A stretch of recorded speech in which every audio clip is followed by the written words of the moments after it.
If I can have the host, I can.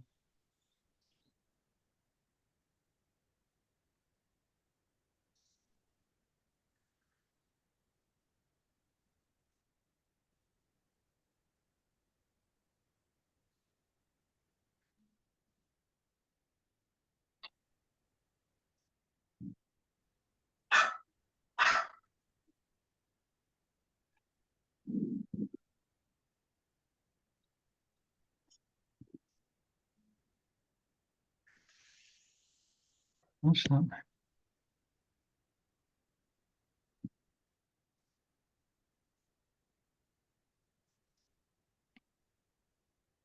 Thanks.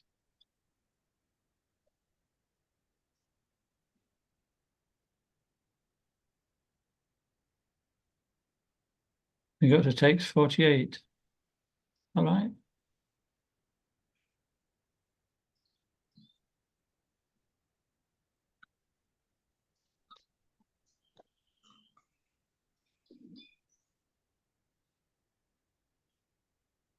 Chapter 5.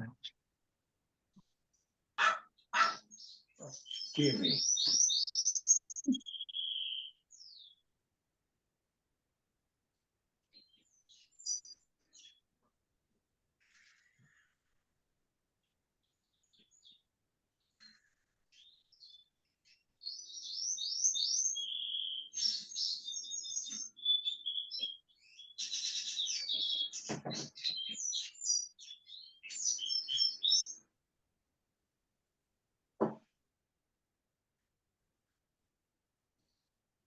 Okay, let's get back.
Anyway, last time we were talking about, the answers to the questions which were raised in chapter 1, which were the objections to fighting that Arjuna raised. One was he wanted to be compassionate on his relatives, he didn't want to kill them. And so from text 11 in chapter 2 up to text 30, we spoke about, it was Sankhya, the philosophical understanding of the soul, that we're not killing the soul, we're just killing the body. So that defeated that argument. And from 30 to 38, he spoke about, there'll be no happiness in killing them. And he said, if you do your duty according to Shastras, then you'll be happy in this life and the next. If you don't, then you'll incur sinful reactions. And so then in 39, it started talking about Buddhi Yoga, or what we call Nishkam Karma Yoga. Buddhi Yoga means working with the intelligence and connecting with the Supreme. So it's, for a devotee, that would mean Bhakti Yoga. And how we can simultaneously, understanding philosophically not the body, it tends to think we should be inactive. But this says that we should be active, because we'll find out why in the third chapter. How to work in knowledge. And we got right up to text 48. It says, if in 47, it says, if we do this, we overcome all other types of yoga. We get the example of the wells, and there's different wells for different uses in India, and so there's different, practices of devotion, of transcendental not realization, like karma yoga, jnana yoga, ashtanga yoga, karma kanda, like that. And it says, but if we practice bhakti yoga, then it includes all the others. And so then in 49, we're going to carry on from that point. So in chapter 1, from text to 11 up to 30, sorry, from text 30 to 38, it's called Karma Kanda. And it's similar, a little bit different, but like Sakam Karma Yoga, that means, Karma Kanda means I want to enjoy, but I'll follow the Vedas. So I'll do it in a bona fide way. And then, so then Buddha Yoga, which starts at 39, is saying we shouldn't just work blindly like a karma kandi, but we should understand what we're trying to achieve, not just sense gratification, but we're trying to obtain a transcendental goal, a spiritual goal. And so therefore it starts to speak about that. And then we got to 49, where we are now. So we can just find that 48. So I just want to how to perform. This is called, now, Buddha Yoga is also called Nishkam Karma Yoga. So it means, Nishkam means that we don't want any material benefit, but we're inclined to work in a certain way. So we use that to serve Krishna. Higher than that is Kevala Bhakti, or pure Bhakti, which means we'll do whatever Krishna wants us to do, like that. But they're both advanced platforms. And the one in between Karma Kanda and Nishkam Karma Yoga, as will be explained later, is called Sakam Karma Yoga. So that means, yoga means we're trying to link with the Supreme, but, we're attached to the results. Karma Kanda means we're not. We're just attached to our own satisfaction. Sakam Karma Yoga means we're attached to trying to make some spiritual progress, but we're still so materially absorbed that we want to enjoy everything. And then Nishkam Karma Yoga means we've become purified from that tendency, but we still want to work in a certain way. Yeah? So we can judge by this where we're at, So here, in verse 44, 49, 50, and 51, Prabhupada mentions, I'll just reduce it a little bit, devotional service in the transliterations. That's where they transform the Sanskrit vibration into an English sound, into an English word for word, transliteration. And so, it says, but many times it says bhakti. Let's have a look. I'll find the exact word. It says Buddhi Yogam. Buddhi Yogat. And then again in 50 it says Buddhi Yukto.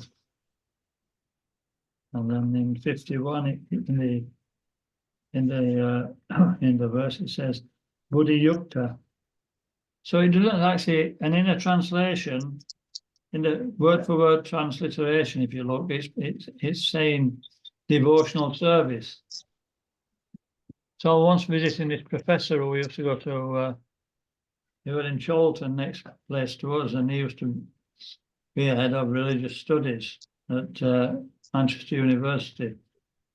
And he says, but if we got this point, it says in the verse, it doesn't say devotional service, but Prabhupada's instructed that it means devotional service. I says that's where we need not just a book, but the example. You know, Bhagavad Gita is meant for devotees, and when a pure devotee explains it, he explains the devotional side and the personal side, not the impersonal side. Because we could say, we want to connect with the Supreme, but how do you connect with something you don't know? It's not a person.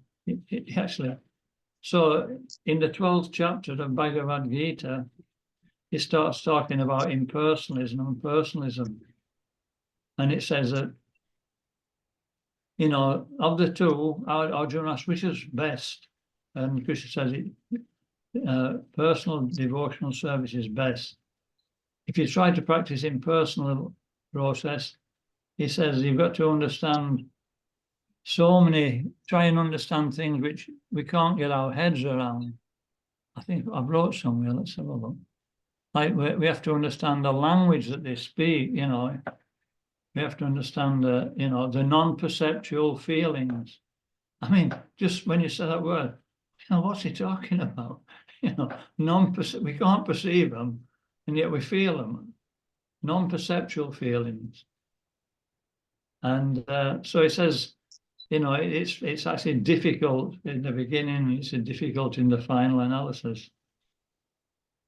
So Prabhupada's translated these words into devotional service. So, he's the authority. There's no doubt it's not talking about impersonalism.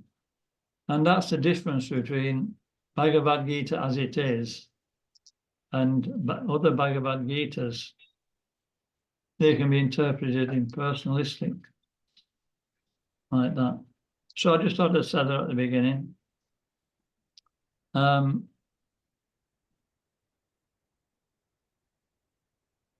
Yeah. So in 51, it talks about karma yoga or buddhi yoga. Karma yoga is a big field. It can mean devotional service, actually. Or it can mean somebody who's very much attached for performing devotional service. So here in text 51, it said karma yoga or buddhi yoga. So it's relating it to a fairly advanced platform, or working without attachment for the pleasure of Krishna. But we want to work in a certain way. And this detached work is what we really want, because that's what frees us from the material world. We're here because we're attached to enjoying material things. And so when we work on a different principle of detachment and become attached to something better, we're able to maintain it. So impersonalists, they can't do that. It says, I forget now the verse goes now. Anye Ravindaksha Vimukta Manitas. Vimukta means liberation. He says they may rise up to the point of being liberated, but then because they've no higher taste, they come back. So, it's like a lot of endeavor just to return it ultimately. He said, Vimukta Manina. Manina means mind. They think they're liberated, but they're not, because at any moment they can fall down. So somebody who's just an impersonalist and he doesn't actually connect it with, the Vedas, he's just trying to make advancement on his own, he can't actually get liberation. He rises up to the top of the mode of goodness. But somebody who's actually performing personal activities according to, direction of Bhagavad Gita, not Bhagavad Gita, but according to Shastra, then because he is actually connected with Krishna to some degree, he can become liberated for some time like that. Okay, we've covered a lot there. We've overviewed it. So we'll go into a bit more detail now.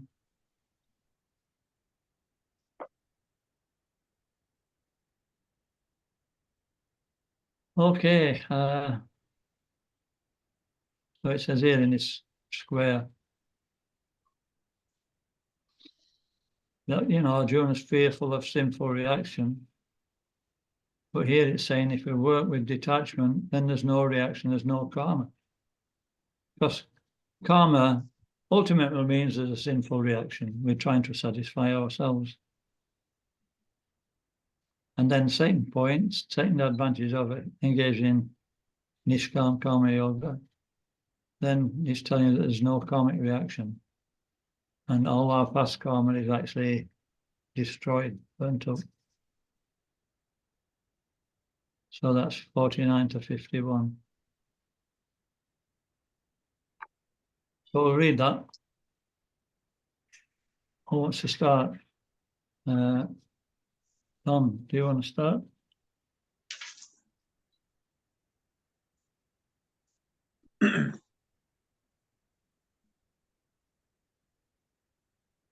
Read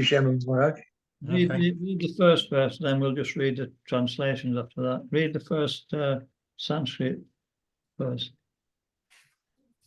48, Maharaj. Is it 40? Well, anyway, it don't make any difference. 48. Yogastaha kuru kamani sangam taktva dhanajaya sirya siddhyo samatvam yoga uchite. Be steadfast in yoga, O Arjuna. Perform your duty and abandon all attachment to success or failure. Such evenness of mind is called yoga. Wait over here. 48. It says, perform your duty equipoise. O Arjuna, abandon all attachment to success and failure. Have you read a different Bhagavadgita? You got the original one. Such equanimity. Anyway, carry on. 49. O Dhananjaya, rid yourself of all fruitive activities by devotion. I think perhaps to read it from the same one as us. Have you got one more recent? We've got the one on the Kindle. We haven't got a newer one. Anyway, carry on reading, but get it on the Kindle and then read from that one. Okay. When you've got it up. So which one do you want to read now? 49. 49. There you Okay. go. Well, we're there. There you go. O Dhananjaya, rid yourself of all fruitive activities by devotional service and surrender fully to that consciousness. Those who want to enjoy the fruits of their work are misers. A man engaged in devotional service rids himself of both good and bad actions, even in this life. Therefore, strive for yoga, or Arjuna, which is the art of all work. The wise engaged in devotional service take refuge in the Lord and free themselves from the cycle of birth and death by renouncing the fruits of action in the material world. In this way, they can attain that state beyond all miseries. When your intelligence has passed out of the dense forest of delusion, you shall become indifferent to all that has been heard and all that is to be heard. When your mind is no longer disturbed by the flowery language of the Vedas. Haribol, stop there. What verse are you on? 53. Okay, let's stop there just a minute. Okay.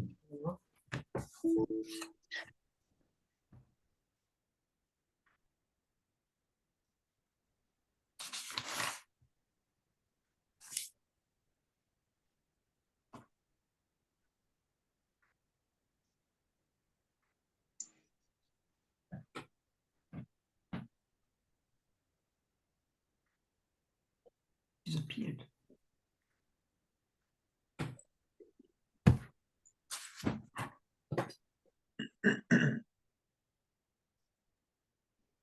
He's just gone.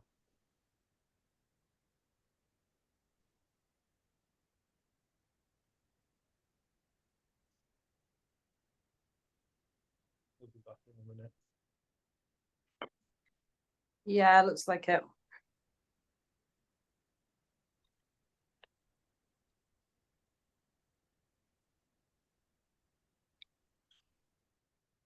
Ask Judge. Has Maharaj disappeared completely? Yeah, it looks like he's lost his signal. I'm sure he'll be back in a minute. Okay.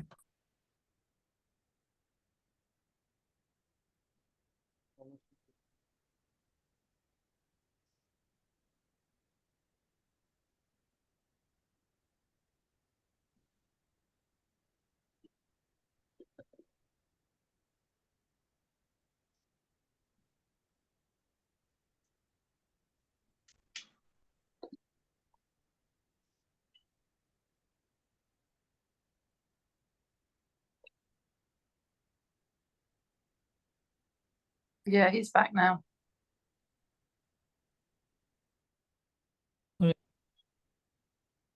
Hare Krishna. We're on to Jews.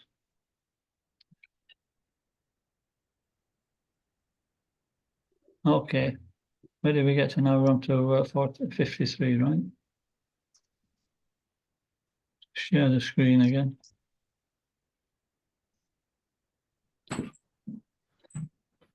Here we are. So 53. Yeah. When your mind is no longer disturbed. Okay, wait a minute. Okay.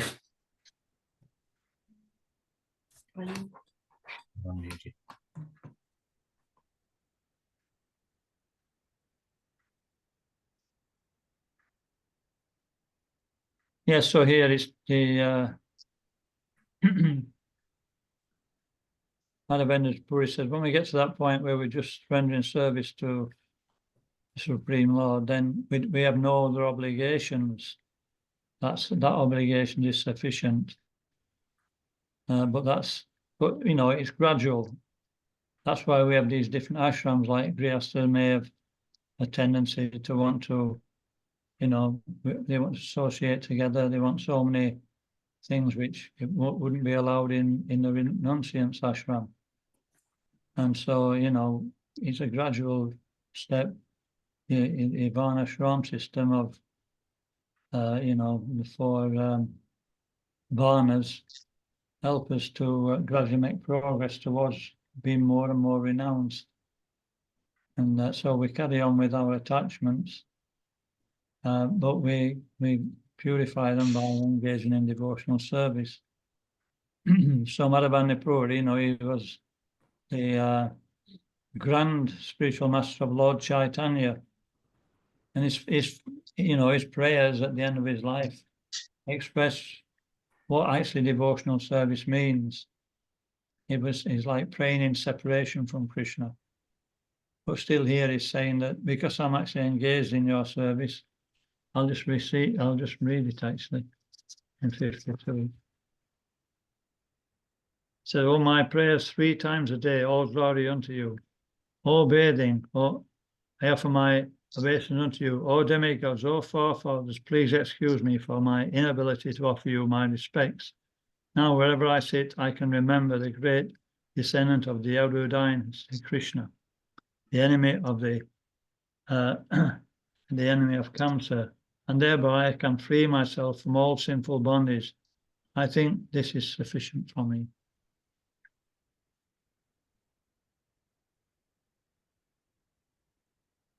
So we are following Guru and Shastra, and by that process we can actually come to that point.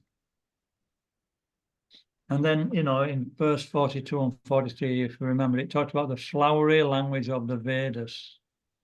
So that's karma, trying to enjoy the world materially and trying to get elevation to heavenly planets, and jnana. Jnana means higher stage where we have an understanding of ourself as spirit soul. The world is suffering, so we try to get liberation. He says they're actually flowery languages of the Vedas. They're not the ultimate goal. They're attractive, but bhakti is above that. And if we get a taste for bhakti, then we'll lose a taste for these flowery so-called attractions.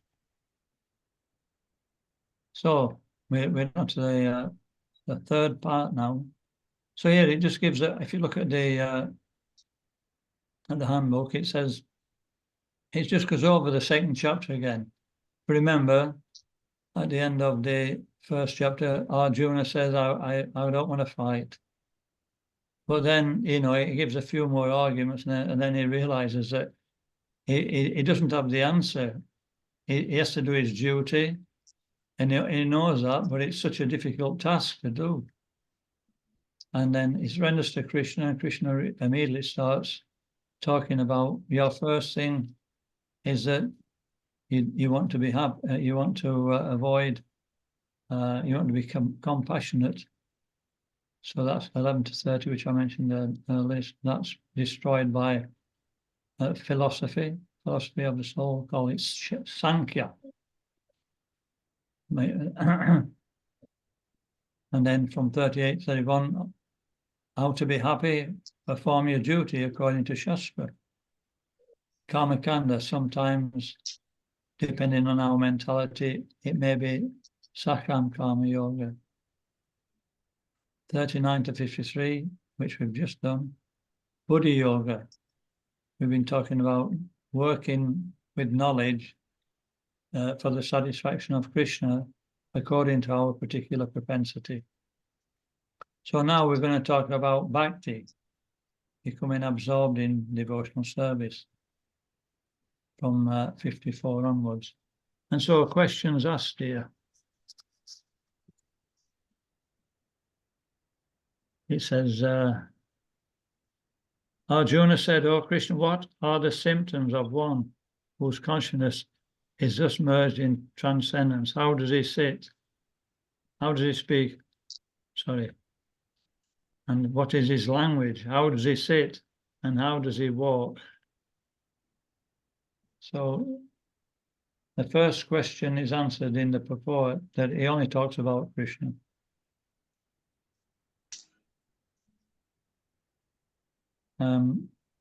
Because any other talk is useless. And then in the next one, 55, he starts saying that we should be free from, you know, the pushings and pullings of the mind and focus on this process. The mind's going to come up with so many things. But when we follow this process of devotional service, we follow a process which fixes the mind in our every daily activity, which allows us to focus on Krishna. So who wants to read next? Maybe Mataji, would you like to read?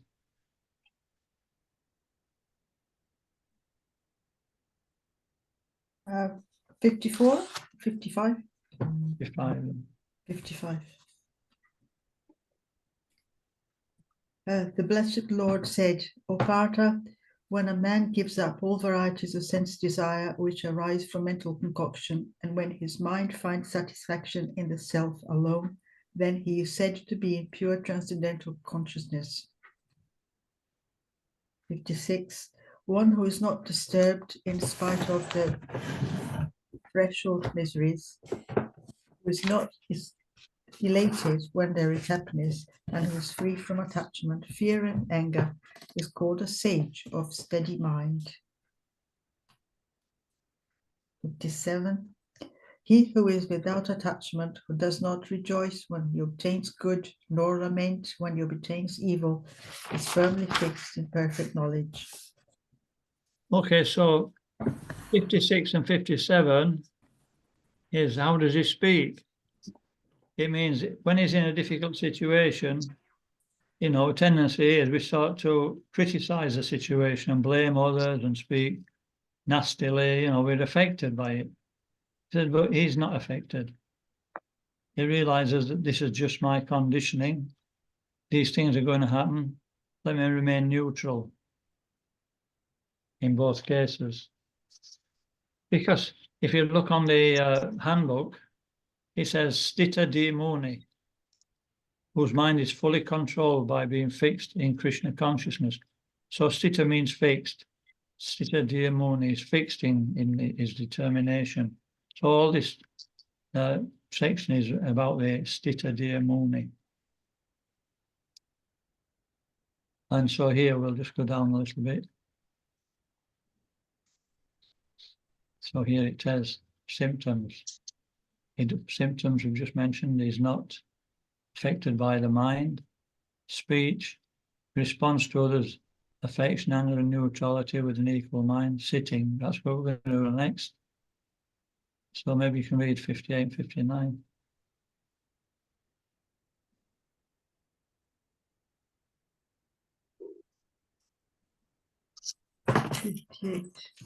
Is it?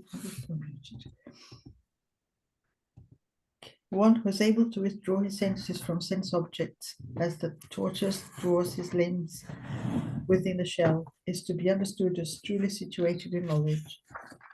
59.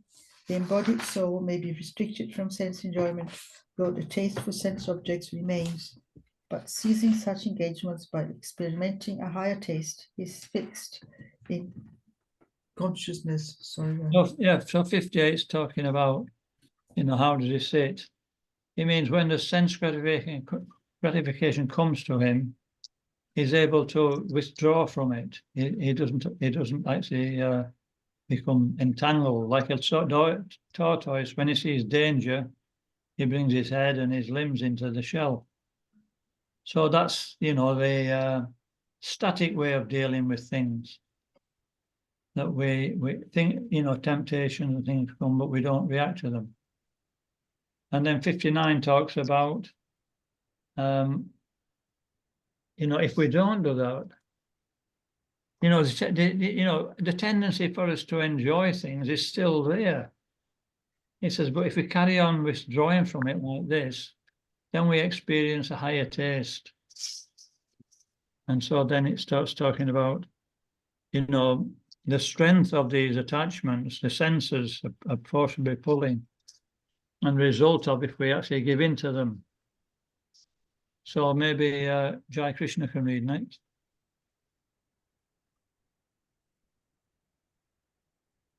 So it's number 60, yeah?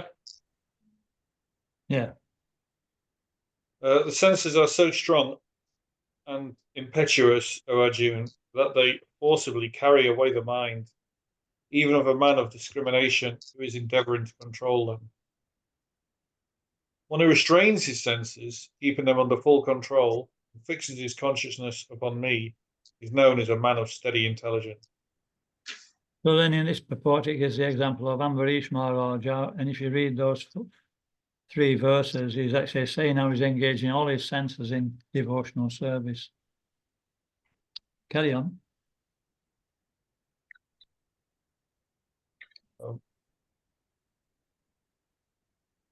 While contemplating the objects of the senses, the person develops attachment for them, and from such attachment, lust develops, and from lust, anger arises.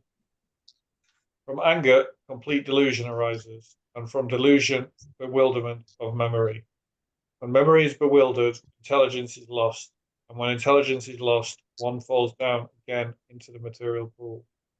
Yeah, so attachment, it's saying, while contemplating the sense object. So a devotee doesn't unnecessarily contemplate, even though we're engaged in devotional service. It may be that sometimes we may be actually distracted, but as soon as we're distracted, we bring the mind back and carry on with what we're doing. We don't dwell on it. Otherwise, from focusing and meditating on something, we develop a desire to, become more absorbed and act on that platform. So this is called lust. It's actually increased desire. So we have to nip that in the bud. It's not that, we can actually ignore the world we're in. Things are going to be there, but we immediately turn the mind away and practice devotional service. And then in 63 it says that how, the gradual degradation comes. Yeah, where are we?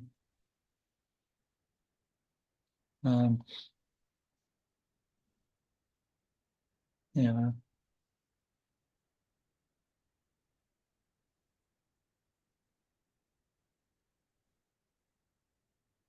Yeah, so this shows the senses.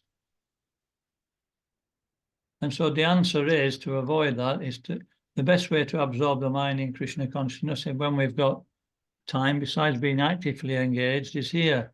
This is a verse from the Srimad Bhagavatam. It's talking about when we're discussing topics about Krishna. And it says that when pure topics of the transcendental world are discussed, the members of the audience forget all kinds of material hankering, at least for the time being. Not only that, but they are no longer envious of one another, nor do they suffer from anxiety or fear. So that's a fact, actually. You know, we forget about everything else and we become absorbed in spiritual subject matter. And that's the perfection of life. And Yamuna Acharya, in that verse, it's a famous verse where he says, when I think of sex life, I spit at the thought. So actually in the early days, they tell me that, you know, the brahmacharis would take that to heart and they would be spitting all over the place. So it's not recommended. Okay. Let's have a look a bit further.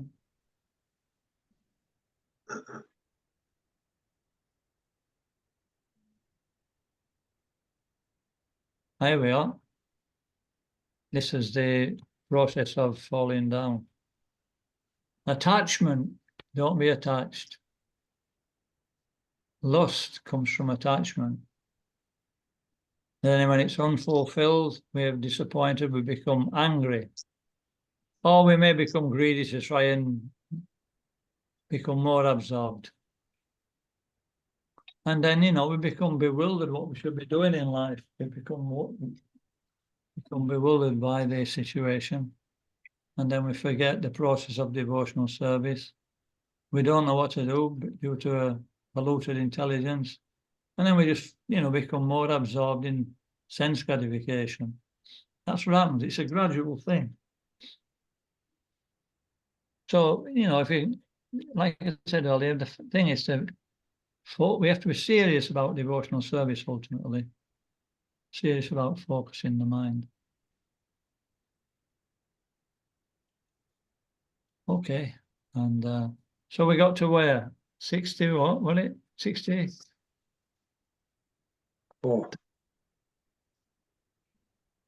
63, yeah. So 64 is the first, you know, this chapter talks about karma yoga, jnana yoga, and this is the first indication of bhakti yoga in this 64th verse. How does he walk? It means how does he work in the world, not just inactive and avoiding sense gratification, you know, like a yogi who goes to the Himalayas, but how does he actually interact with the world? How does he engage his senses? So it says here, I'll read this. Maybe Sandeep, you want to read this? Just that verse, 64.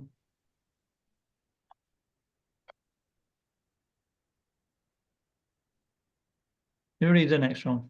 Prabhuji, my page is not responding. I have some issue with okay, the don't worry. I'll read it. You'll get, when you're set up, let me know. All right, thank you. But a person free from all attachment and aversion and able to control his senses through the regulative principles of freedom can obtain the complete mercy of the Lord.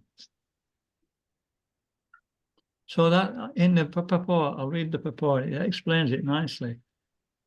It is already explained that one may externally control the senses by some artificial process, but unless the senses are engaged in the transcendental service of the Lord, there's every chance of a fall. Although the person in full Krishna consciousness may apparently be on the sensual plane, because of his being Krishna conscious, he has no attachment to the sensual activities. So this is an interesting part. The Krishna conscious person is concerned only with the satisfaction of Krishna and detachment. where is it? Where it said it, and nothing else. Therefore, he is transcendental to all attachment and detachment.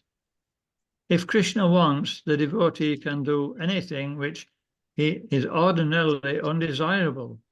And if Krishna does not want, he shall not do that which he would have ordinarily done for his own satisfaction. So he's just following the instructions of Krishna or the spiritual master. Therefore, to act or not to act is within his control, because he acts only under the direction of Krishna, or the spiritual master for that matter. This consciousness is the causeless mercy of the Lord, which the devotee can achieve in spite of being attached to the sensual platform. So that's why devotees can go out on the street and distribute books in the middle of the summer. Ordinarily, you know, the women at that time, they're wearing very little, you know, their idea is to attract the men. And so the devotees have to go out in that and distribute books. And so they can only do that and avoid being attracted if they're actually fixed on what they're doing. And they get that special mercy because they're trying to be fixed, and they get the protection. Krishna's in the heart, and he knows our desires. If we're trying to avoid, he'll help us. You know, other sampradayas, other mats, they say that they can't understand how the devotees can do it. They're very, very renounced. They won't actually go into the cities, especially in the West. So that's the power of endeavoring to be fully engaged in Krishna's service. We're actually protected. Okay, who's ready to read now? Anybody ready to read? Sandy. You. I'll carry on until somebody says, yeah. I'll read it. Are we on 71? Oh, sorry, we're on 65. 65? Yeah. Really? 65. For one thus satisfied in Krishna consciousness, the threefold miseries of material existence exist no longer. In such satisfied consciousness, one's intelligence is soon well established. One who is not connected with the Supreme in Krishna consciousness can have neither transcendental intelligence nor a steady mind, without which there is no possibility of peace. And how can there be any happiness without peace? Yeah, so this is talking about having a goal. If we have a goal and we focus on that goal, and philosophically we understand this is the goal of life and it'll be fully satisfying, we can be enthusiastic to do it. That's why we're reading Shastra every day. To just keep that in the focus. That's what we're trying to achieve. If we lose focus on what we're trying to achieve, we become diverted. Even in material world, you know, people have a focus. They want to go on a holiday after so many months, or they want to enjoy a weekend. They want to do this. So they're able to be enthusiastic because they've something to look forward to. They've got a goal. And so that's essential that we have a goal. Otherwise, we'll stop doing anything. And when that goal, when it's a temporary goal, we'll have temporary relief. You know, we'll be, at least the mind won't be causing a problem. We've got something to focus on. But when we've got the ultimate goal, we can be ultimately satisfied. That's the point it's making. We'll be peaceful. We'll know that I can't get anything better than this. And then from peace comes happiness. Okay, carry on. As a strong wind sweeps away a boat on the water, even one of the roaming senses on which the mind focuses can carry away a man's intelligence. Therefore, Almighty Armed One, whose senses are restrained from their objects, is certainly of steady intelligence. What is right for all beings is the time of awakening for the self controlled, and the time of awakening for all beings is the night for the introspective stage. Right. Sorry, go on. So that means that you know, the materialist is thinking completely different from you know, a devotee. That they're interested in sense gratification. We are not. You know, it's like night. We're like asleep to that. And they're asleep to self-realization. We're engaged in self-realization, but they're not. So they're asleep to what we're trying to do. And okay, next, maybe Barbara, can you read from Yeah. 70?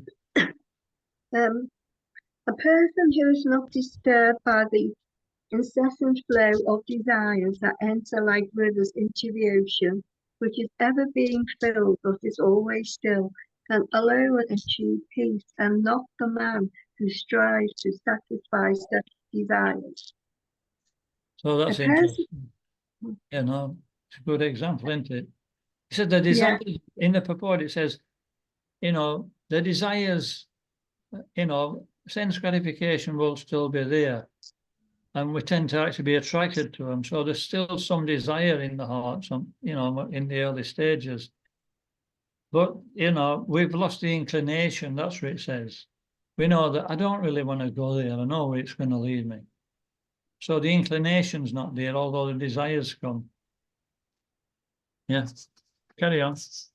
A person who has given up all desires for sense gratification, who lives free from desires, excuse me, who has given up all sense of proprietorship and is devoid of false ego, he alone can attain real peace. Yeah, carry on. That is the way of the spiritual and godly life, after attaining which a man is not bewildered. If one is thus situated, even at the hour of death, one can enter into the kingdom of God. Okay. The end of Bhagavadgita purport, chapter 52. Yeah. Right. So it says here, 71, 72. In 72, it says in the purport, one can attain Krishna consciousness or divine life at once, within a second, or one may not attain such a state of life even after millions of births. Then it says, it is only a matter of understanding and accepting the fact. So you think, what fact? You know. But then, you know, you go back to 71, and at the beginning of the purport there, it says, to become desireless means not to desire anything for sense gratification. In other words, desire for becoming Krishna conscious is actually desirelessness. To understand one's actual position as the eternal servitor of Krishna without falsely claiming this material body to be oneself, and without false claiming proprietorship over anything in this world, is a perfect stage of Krishna consciousness. In other words, understanding oneself to be a servant,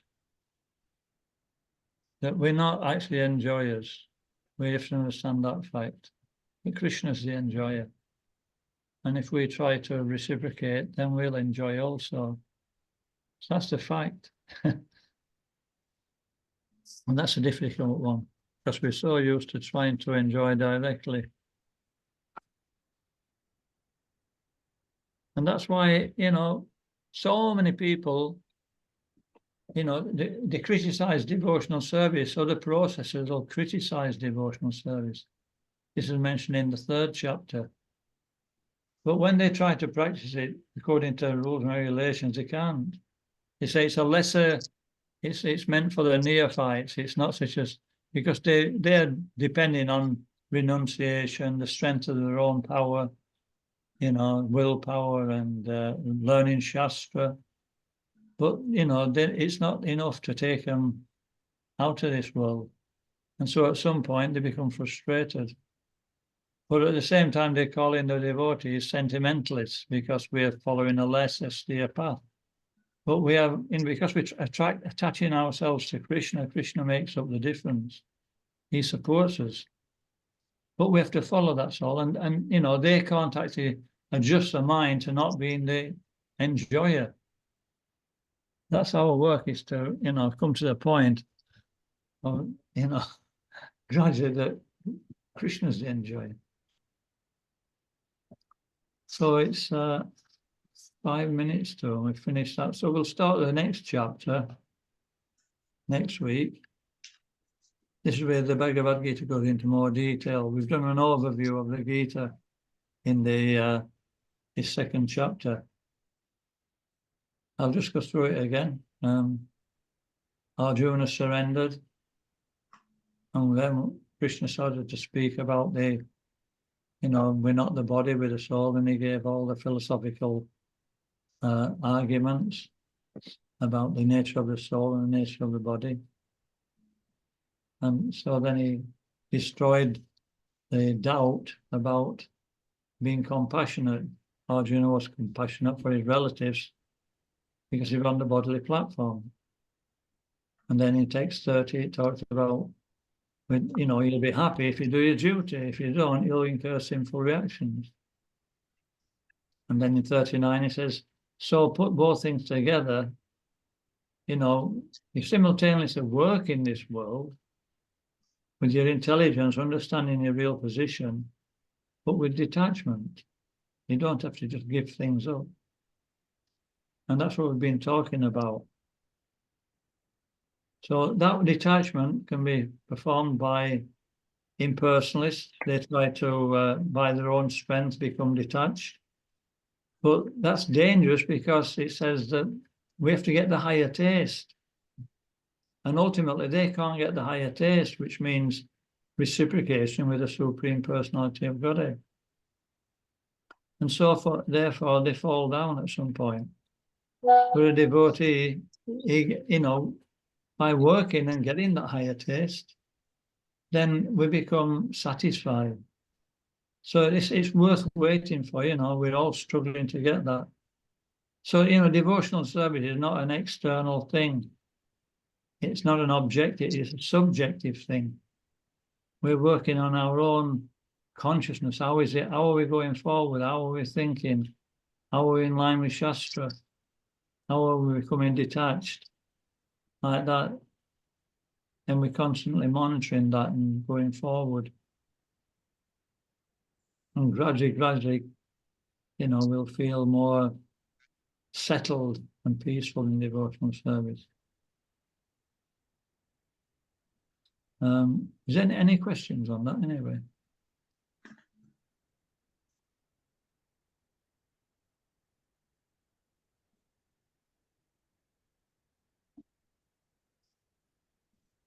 This is, you know, Bhagavad Gita. It's what you call, it's not for sissies. You know what I mean? It's like the real, you know, it's very demanding. And it's something, you know, we have to read in bits and try to fully understand it in the association of devotees. Because it's very philosophical and people find it hard.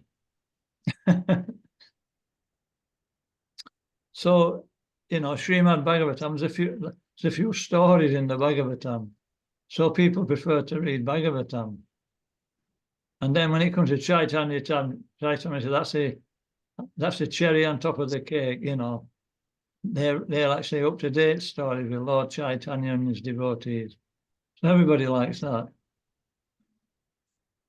But, you know, unless we actually come to terms with Bhagavad Gita nicely, we won't really get the benefit of the other two books. We'll just read a few nice stories a few times and then forget about it.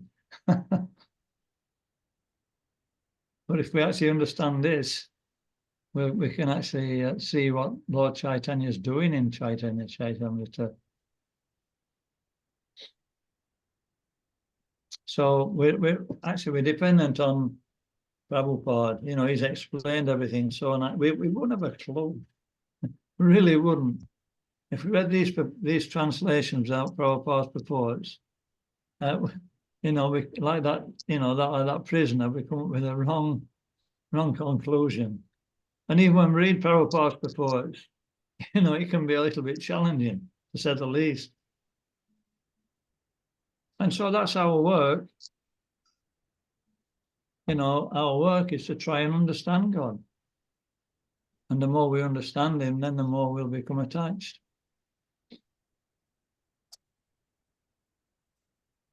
No pain, no gain.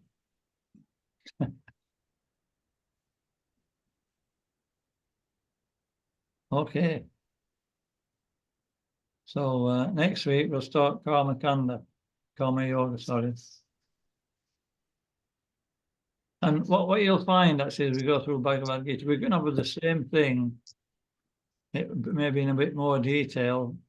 But basically what we've covered now is actually the whole Bhagavad Gita. There is some more questions. Arjuna's more questions to be answered. And one was destruction of dynasty. So that will be answered in the 3rd chapter.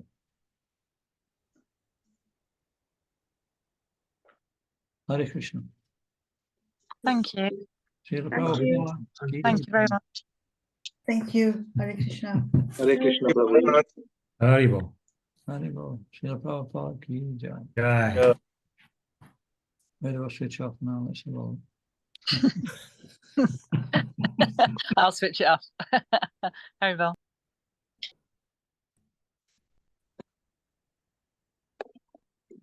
It's only me and thee. Give me a day. There's only thee now. I'm off. Hare Krishna. Hare Krishna. It's only me.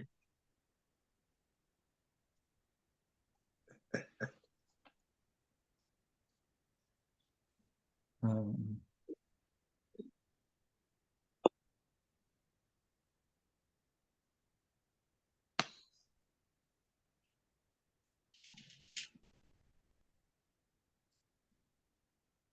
here we are.